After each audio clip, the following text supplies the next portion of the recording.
અને આ બાજુ બીઝેડ કૌભાંડમાં પણ સીઆઈડી ક્રાઇમ તપાસ કરી રહી છે। ભૂપેન્દ્ર ઝાલાને ઝડપી પાડવામાં આવ્યો છે। આગવી પૂછપરછ થઈ રહી છે અને એક પછી એક ચોંકાવનારા ખુલાસા થઈ રહ્યા છે। હજી આ તપાસ ચાલી જ રહી હતી અને ત્યાં જ સીઆઈડી ક્રાઇમને એક નનામી અરજી મળી અને નનામી અરજીએ ચકચાર મચાવી દીધી, કારણ કે અરજી હતી તલોદ માર્કેટિંગ યાર્ડના ચેરમેન સામેની, સંજયભાઈ સામેની આ અરજી હતી, જેમાં એ અરજીમાં ઉલ્લેખ કરવામાં આવ્યો હતો કે સંજય દ્વારા ઘણી બધી મિલકતો વસાવવામાં આવી છે, કરોડો રૂપિયાની કમાણી બીઝેડમાંથી પણ કરવામાં આવી છે, ખેડૂતોના નામે પણ તેમના દ્વારા છેતરપિંડી કરવામાં આવી છે। પણ આ બધા બાબતે સંજય પટેલ દ્વારા એક ચોંકાવનારી વાત કરવામાં આવી છે કે રાજકીય રીતે તેમને ફસાવવાનું, તેમને બદનામ કરવાનું આ કાવતરું છે। તેમના દ્વારા આવું કંઈ જ કરવામાં નથી આવ્યું।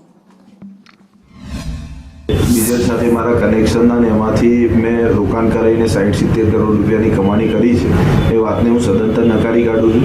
બીઝેડ સાથે મારું કોઈ કનેક્શન નથી, બીઝેડને હું નથી ઓળખતો અને બીઝેડ મને નથી ઓળખતો, એટલે આ વાત એ જે છે એ સદંતર ઉપસાવી કાઢેલી છે। મારા કોઈ હિતેચ્છુએ માત્ર ને માત્ર મને રાજકીય રીતે બદનામ કરવા માટે આ પ્રકારની અરજી કરેલું હોય એવું મને લાગે છે, એટલે આ પ્રકારની જે વાત છે એને હું સદંતર નકારી કાઢું છું।